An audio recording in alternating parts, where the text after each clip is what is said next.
Good morning. Whether you're joining us online or here in the sanctuary, welcome to First Unitarian Universalist Church of Austin. My name is AJ Jaraska, my pronouns are she, they, and I am honored to serve as today's lay leader. We are a spirited and spiritual community dedicated to the free and responsible search for truth, meaning, and beauty. I especially want to welcome you if you are new to the church. If you are on the live stream, we welcome you to say hello in the comments and let us know from where you are joining. If you are here with us in person, please join us for coffee and conversation after the service. We come from a long tradition of seeing the spark of the divine in every person. It is in that tradition that I invite you to greet the holy among us, either in the comments online or simply by turning to those around you here in the sanctuary to greet the holy among us this morning.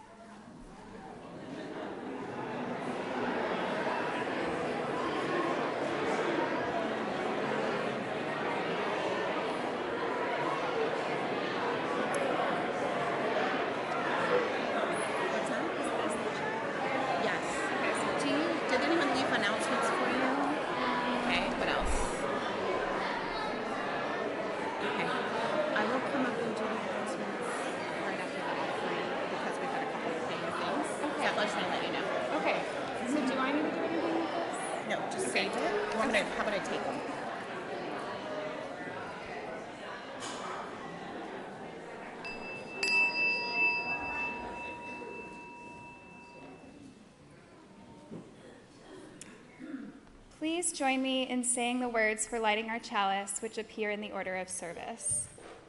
This is the flame we hold in our hearts as we strive for justice for everyone. This is the light we shine upon systems of oppression until they are no more.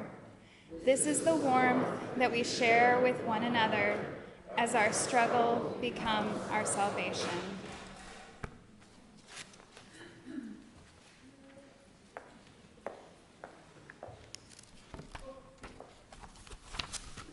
Good morning. A call to worship was written by the late Reverend Dr. Hope Johnson. We are one, a diverse group of proudly kindred spirits, here not by coincidence, but because we choose to journey together. We're active and proactive. We care deeply. We live our love as best we can. We are one, working, eating, laughing, playing, singing, storytelling, sharing, and rejoicing, getting to know each other, taking risks, opening up, questioning, seeking, searching, trying to understand, struggling, making mistakes, paying attention, asking questions, listening, living our answers, learning to love our neighbors, learning to love ourselves, apologizing and forgiving with humility, being forgiven through grace, creating the beloved community. Together, we are one. Let us worship together. Please join in singing our opening hymn, number 123, Spirit of Life. Oh,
One of the things that binds us together as a community is that we share a common purpose. The congregation wrote it together. We put it on the wall of our sanctuary, and we say it together every Sunday so that we may more readily carry it with us throughout, in our hearts throughout the week. Let's do so now. Together, we nourish souls, transform lives, and do justice to build the beloved community. Good morning. I'm Reverend Erin. I'm part of our interim team, and I want to thank our colleague, Reverend Aday, again for being with us today. When she sent her worship topic that has to do with love and centering, I thought we would offer you this song, which is a centering song for me, and one that brings me always back to that commitment to agape love that Reverend John Alou spoke about last week. If you know it, you can sing it too. I am open and I am willing, for to be hopeless would seem so strange. It dishonors those who go before us, so lift me up to light of change. There is a hurting in my family, and there is sorrow in my town. There is a panic all across the nation, and there is waiting the whole world around. But I am open and I am willing, for to be hopeless would seem so strange. It dishonors those who go before us, so lift me up to the light of change.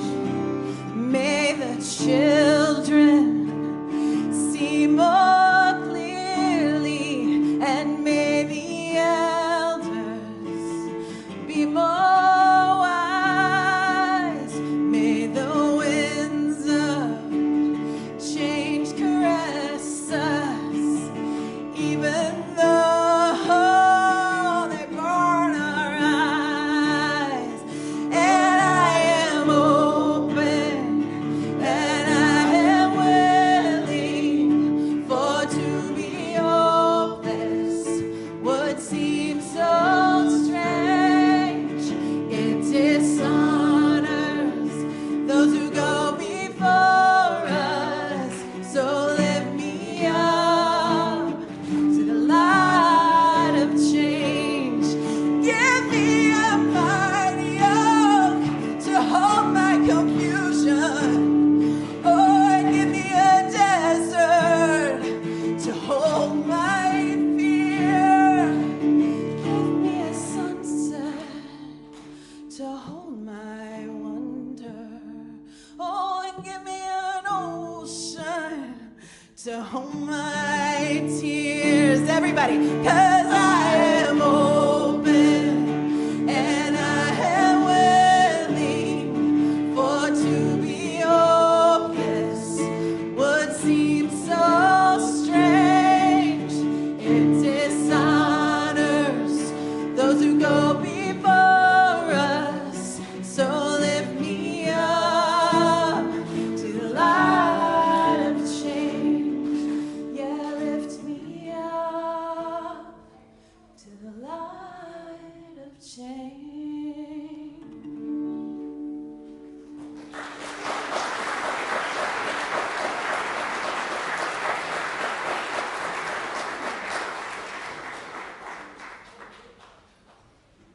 Good morning. Now is the time in our service where we would like to welcome all of the children to come up and hear the story for all ages. Come on up. We're all going to sit right here on the stage.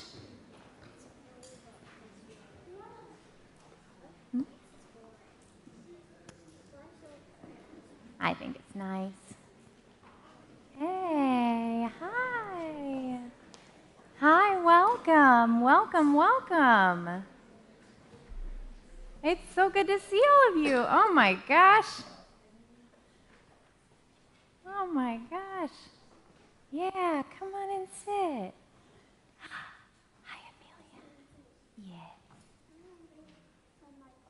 Yes, I remember you too, yeah.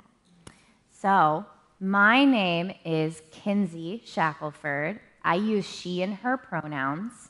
And today I'm going to read a story to you called The Hug Who Got Stuck.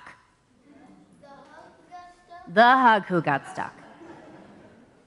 This book is by Andrew Newman, and it's illustrated by Alexis Aronson.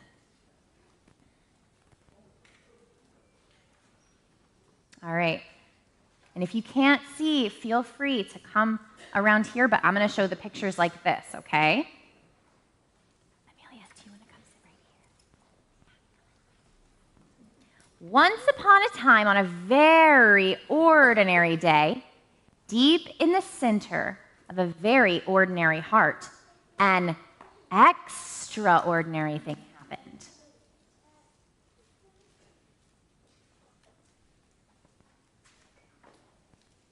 Deep in the center of this heart was a hug factory.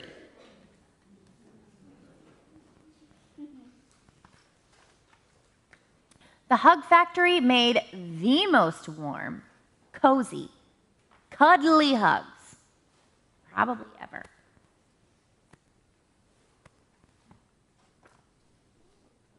Do you want to see the hug factory?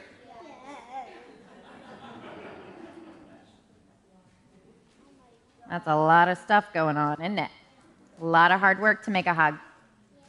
Each hug was freshly made and specially encoded with just the right amount of love and care to delight the heart it was made for.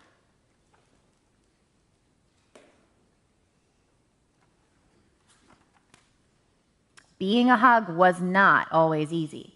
Sometimes a lonely thought or a bad feeling would trap the hug in a sticky web. Some of these words say scared, sad, and I'm all alone. Those are hard thoughts, aren't they? Let's see what happens. So, to help hugs deliver their love and care, there was a big sign on the factory wall. It says, reminders to be a great hug. Breathe in love and glow brightly. Focus entirely on the heart that the love is for. And don't pay too much attention to the web of sticky thoughts. Yeah. Very sticky in there. On most days, you could see streams of hugs entering and leaving the door of the heart, zooming away like bees from a hive, but not on this day. On this day, there was a problem.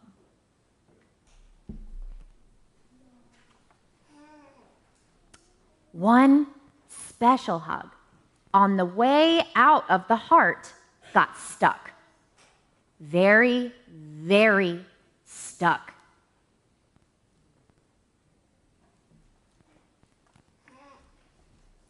This hug had forgotten the third rule.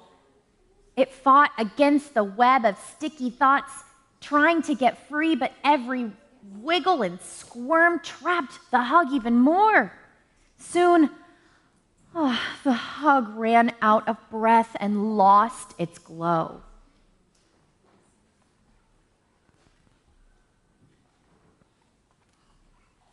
Inside, the heart became horribly congested with crowds of hugs waiting to get out, and unused hugs were put into boxes until every inch of space was filled up.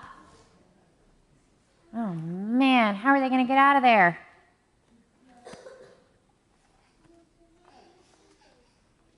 outside the heart, there was also a problem. A traffic jam of visiting hugs couldn't get in to deliver their special love and care. No hugs coming in, no hugs going out. Yeah, it's hard, isn't it?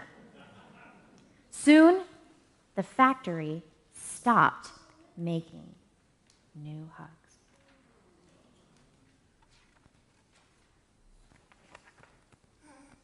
There was only one hug stuck in the center of one ordinary heart, but all around the world, hugs lost a little of their glow.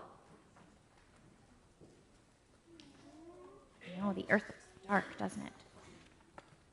The hug sighed helplessly. It stopped wiggling. It stopped squirming. It stopped fighting. And in that moment, something magical happened. What's going to happen? We don't know. As it stopped wiggling, it breathed in love and glowed brighter. Can we breathe in love? Ready? As it stopped squirming, it remembered the heart it was made for. As it stopped fighting, it slipped right past the web of sticky thoughts.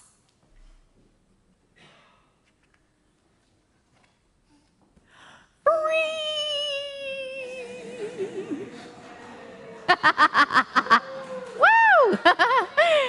The hug glowed brighter and brighter, zooming away toward the one special heart it was made for.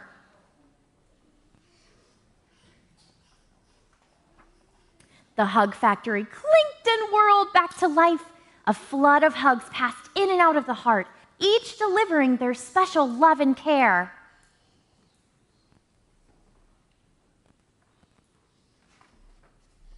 It was just one hug who got unstuck in the center of an ordinary heart, and all around the world, an extraordinary softening happened. I love that, an extraordinary softening.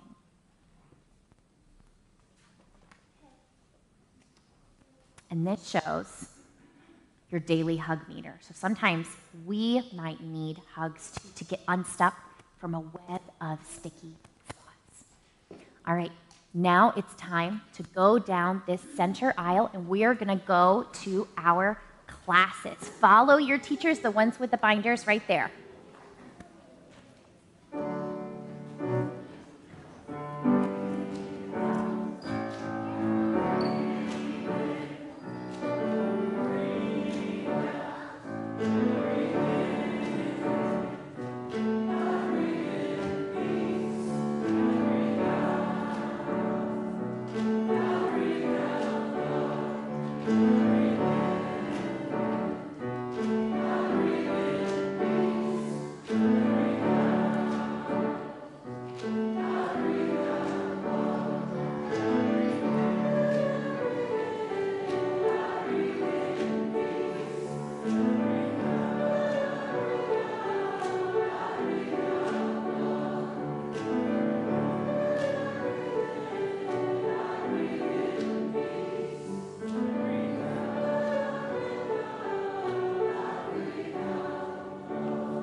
Let us unite in a spirit of prayer and meditation as I offer these words. Feel your breath as it flows in and out of your body. Listen to your heartbeat. How is it with your heart? Does your heart feel whole, or is it broken? Fragile to the touch, brimming with the pain of loss? Has your heart been broken and healed? None of us has an unblemished heart, for there is no such perfection. Knowing that true growth comes not without pain, Let us give thanks for the broken places in our hearts and in our lives. Let us give thanks for the brokenness that we share. It is only through brokenness that we may truly touch one another. It is only through touching one another that the world may be healed. Feel the love of this community as it surrounds and enfolds, that we may carry the hearts of others, even when our own is too heavy for us to bear. May it be so.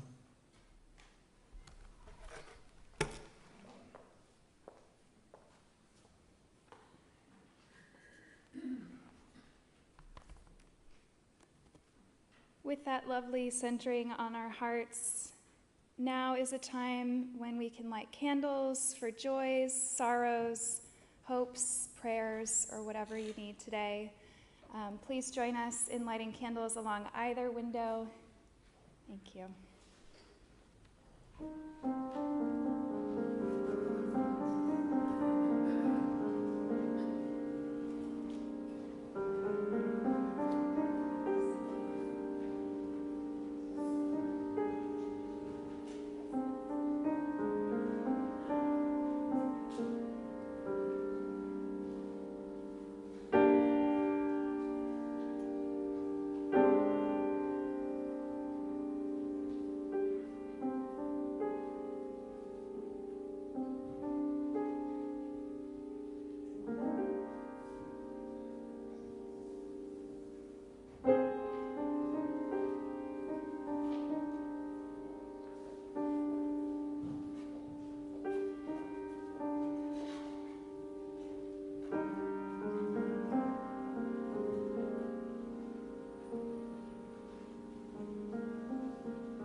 The reading is one that was written by UUA President Susan Frederick Gray and Reverend Erica A. Hewitt. It's a responsive reading. The congregational response is, no one is outside the circle of love. We know that hurt moves through the world, penetrated by action, inaction, and indifference. Our values call us to live in the reality of the heartbreak of our world, remembering that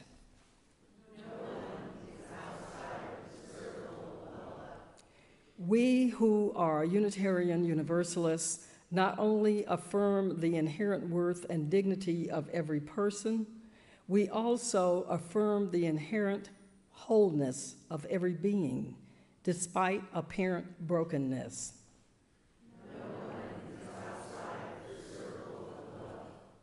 We know that things break or break down: promises, friendship, sobriety, hope, communication. This breaking happens because our human hearts and our very institutions are frail and imperfect. We make mistakes. Life is messy.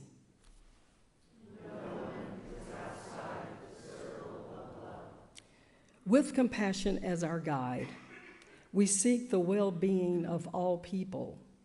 We seek to dismantle systems of oppression that undermine our collective humanity. We believe that we're here to guide one another towards love.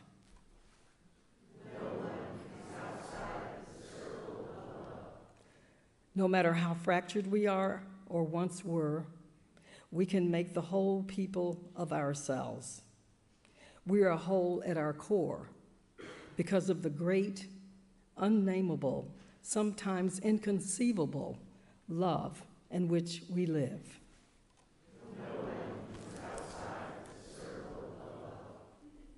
There ends the reading. A return to center, a return to love. Love.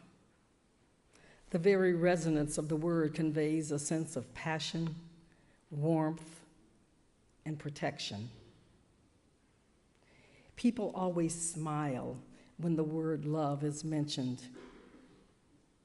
It's difficult to give it an exact form, but most of us would agree that love is a powerful emotion. Since time immemorial, love has been the subject of conversations. The poet Alice Walker tells us that love's only concern is that the beating of our hearts should kill no one. Love.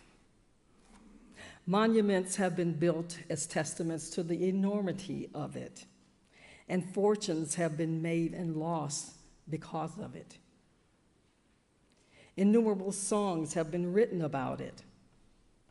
Some song lyrics extol the virtues of it, claiming that it makes the world go round, while others tell us that what the world needs is more love, and we should put a little more of it into our hearts. We divide and classify love, and we discriminate between spiritual and physical love. People continue to explain how they fell in it, but in essence, we remain confused by it. However, love is the structure of all major religions, and compassion is its companion. In the Buddhist tradition, there is the focus of the deepening of awareness to discover the feelings of compassion. The Bhagavad Gita speaks of bhakti, or non-egoistic devotion, and from the Christian perspective, the usage of the word love speaks of agape love, which, when generally expanded upon, denotes the same brotherly and sisterly love as in all other religious traditions.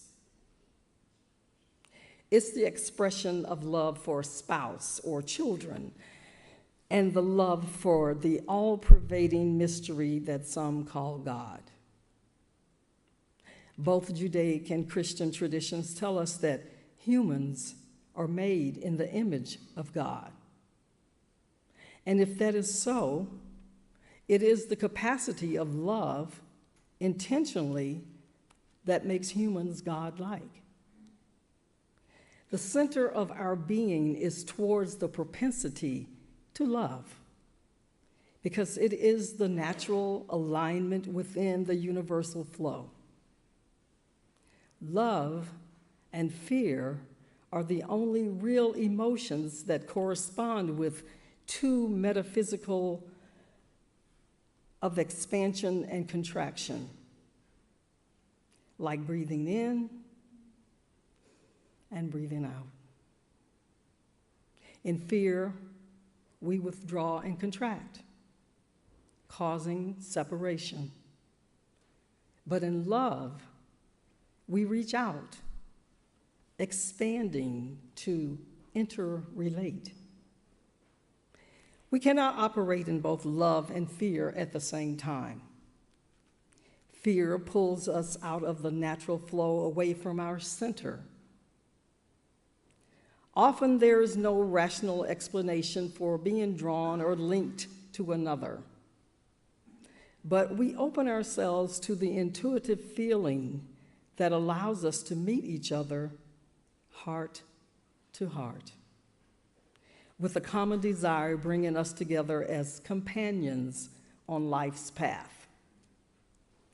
In The Awakened Heart, author Gerald May writes that while no one really knows what the holy is, people from all faith traditions acknowledge the same experience of feeling an energy that he refers to as rays, which torch our hearts and light up our lives. Ralph Waldo Emerson tells us that the whole human family is bathed in this element which he calls a fine ether. This energy is an integral part of everyone. It allows us to build relationships with each other and the holy. It is through these relationships that we learn and grow our souls. And while we may struggle with understanding the mystical in the energy that underscores all of life, it is through this that friendships, marriages, and families develop. Essayist Michael Ignatieff asserts that our relationships provide us with opportunities to practice gratitude, hospitality, and questioning, as well as the possibility of drawing out anger, envy, hatred, and pain. We're endowed with a boundless capacity to love, but when we are filled with emotions like fear and anger, we shield love's pulsating rays. Now, it's not to suggest that we shouldn't allow ourselves to feel these emotions, because in order to feel more love, we must uncover our pain, allowing ourselves to heal. In The Wisdom of Love, Jacob Needleman tells us that when we remain in love, we touch moments of pure presence. I call that presence a return to center, because the spark of divinity that connects us to our highest consciousness resides within our core, our center.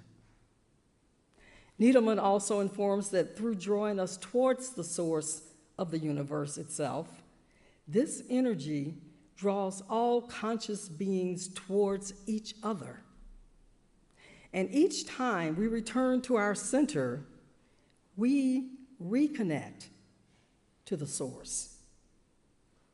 As Unitarian Universalists, we have diverse dialects of spirit, but we are called in a common bond to one set of principles, with our seventh principle affirming the interconnectedness to all of life, thus weaving us into relationship with one another despite our differences. Now, while mystery may be at the heart of our relationships, it is through these essential bonds that our deepest values are expressed. This flow of energy surges through as pride in the accomplishments of friends and family members, or the overflow of emotions while listening to a particular strain of music, like Reverend Aaron's song this morning. Some of you may recall this surge of emotion welling up while singing a particular hymn or while in attendance at a concert.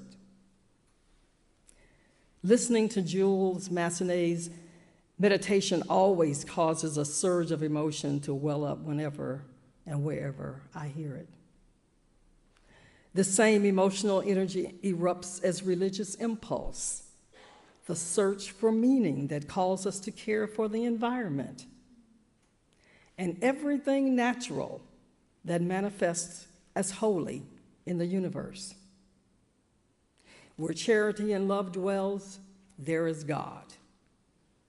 Emerson also affirms this ideology in The Oversoul, when he writes that the highest dwells within us, coming as insight, serenity, and grandeur.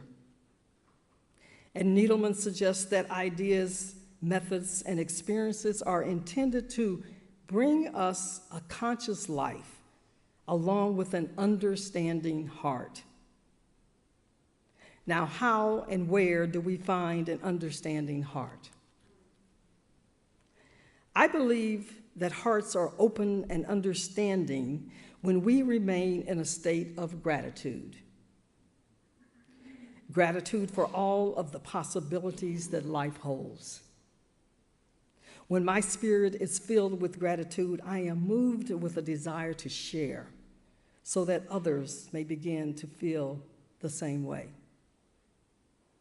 In The Power of Now, Eckhart Tolle informs that love is a state of being laying deep within, not outside of us. Moreover, it cannot leave us, and we can never lose it because it's not dependent on some other body or some external form.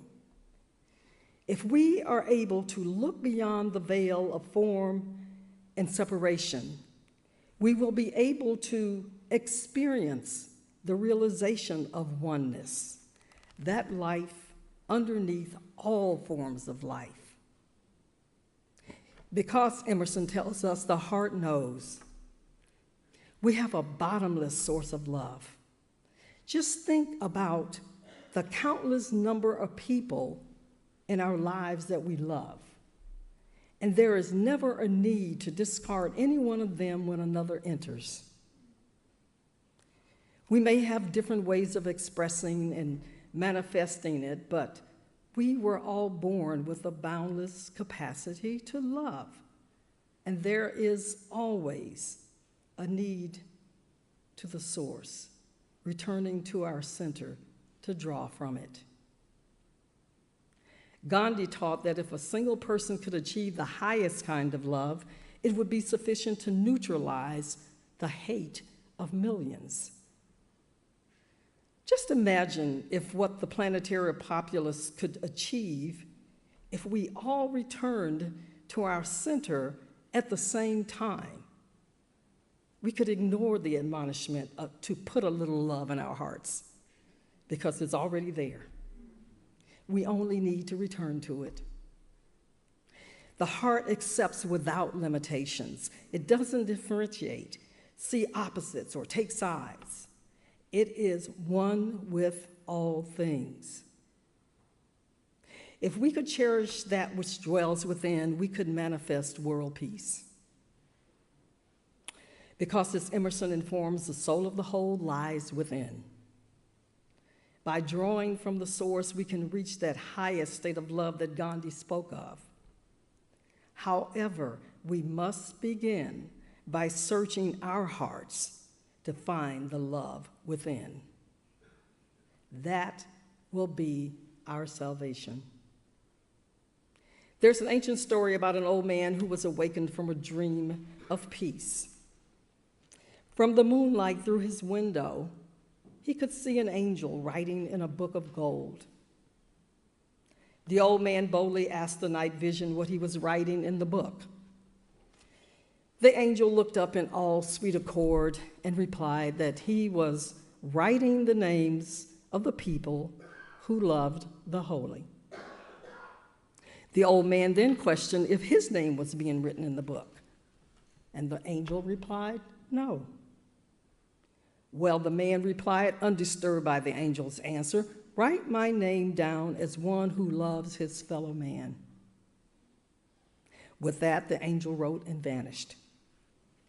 The next night it came again. With a great light and awakening, he showed the old man the names that the holy had blessed. Lo and behold, the old man's name was written among them.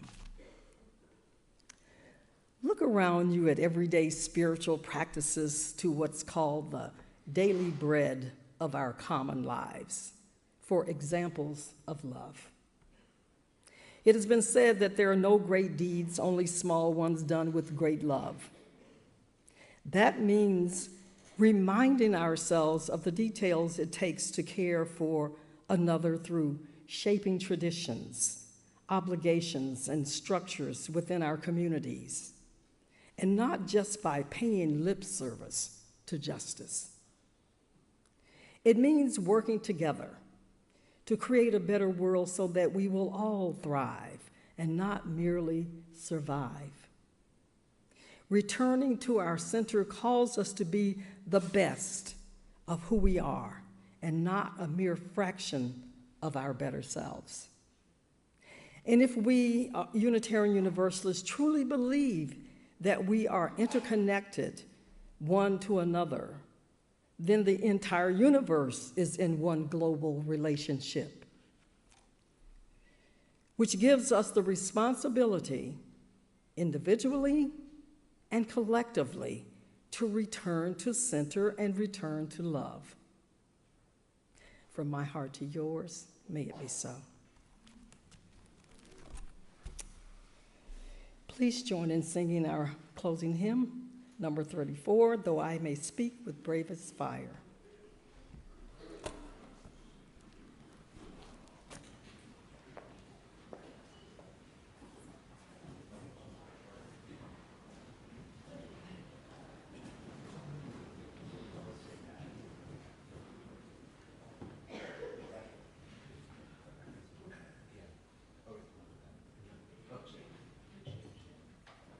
Love will guide us, I think, is what Benji's prepared to play. Is that okay with you? 1-3-1, let's try.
Let there now be an offering to sustain the mission and the ministries of this church during these challenging times.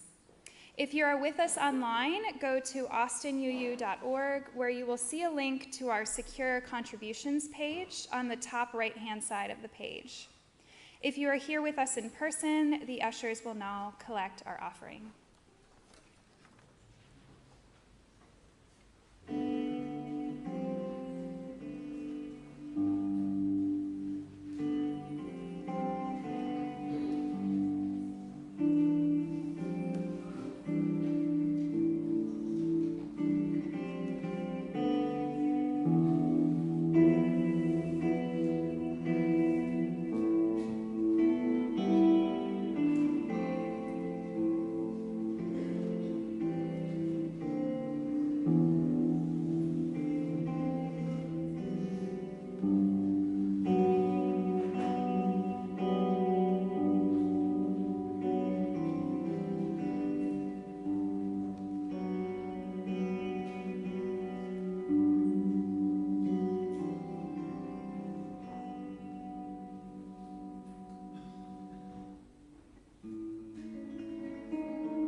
All blessings on your gifts, and all blessings on you as givers.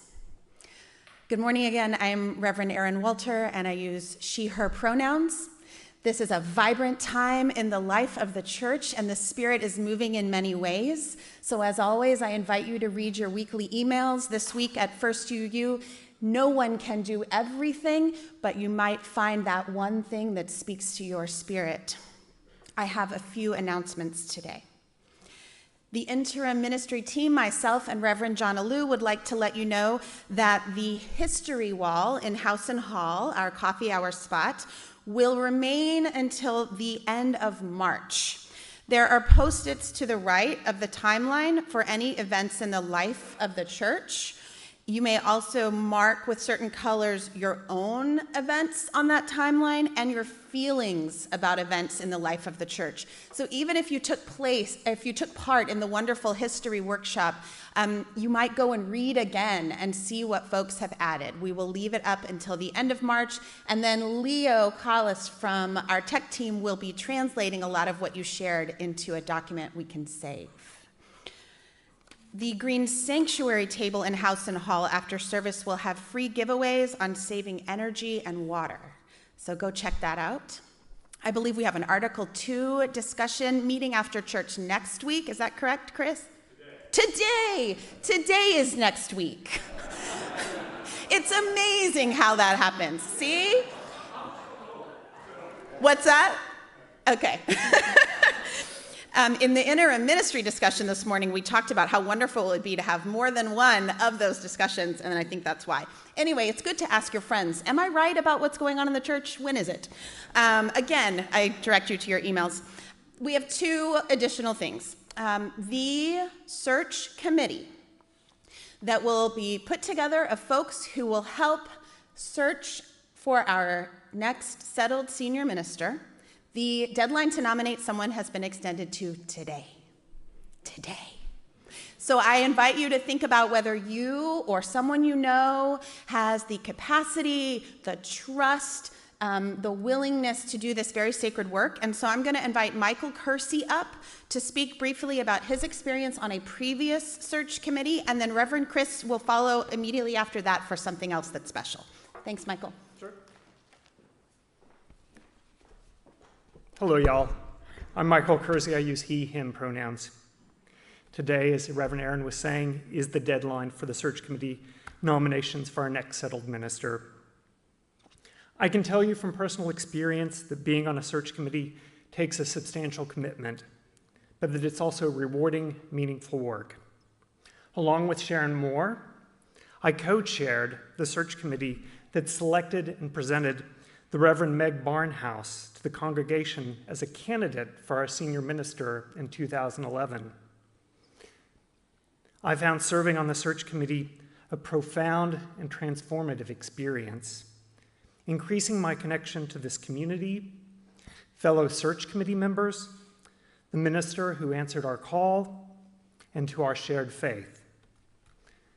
When I reflect upon the experience, I'm amazed by the effort and commitment we all put into it, and that it didn't feel like work.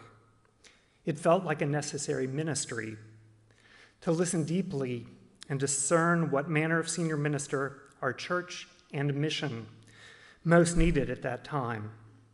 And then taking the steps and trusting the process to select a minister and enticing them to answer our call. Back then, we had our values and mission to guide and inspire us, and we have them still today, along with the 8th principle and what we've been learning through the latest interim ministry process.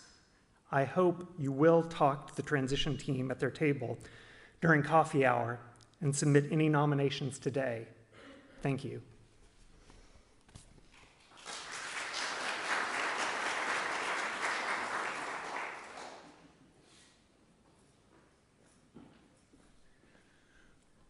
Good morning. I'm Reverend Chris Jimerson. I am co-lead minister for values and mission here at the church, and I use he, him pronouns. I'd like to invite Shannon and Sasha to come up. Sounds like a great movie title, doesn't it? I'm so pleased to let you know about a couple of changes and an addition to our staff at the church and introduce you to Sasha Lorenzo, who is our new office manager.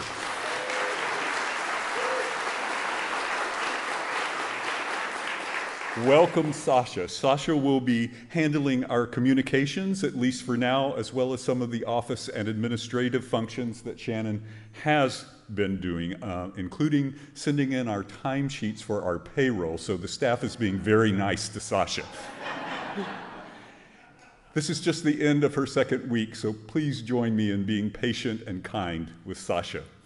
The other thing I am thrilled to announce is that we have promoted Shannon to executive director at this church.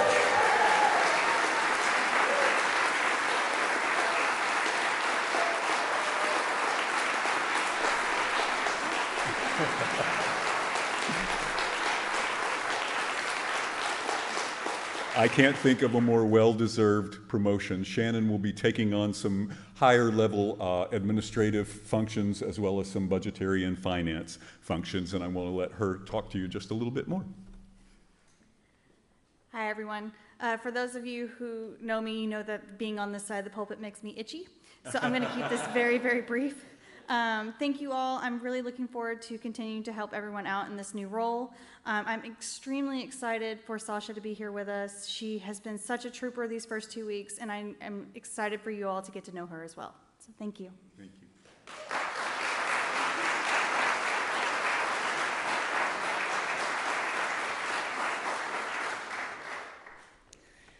Please join me in the words for extinguishing our chalice. We extinguish this flame, but not the light of truth, the warmth of community, or the fire of commitment. These we hold in our hearts until we are together again.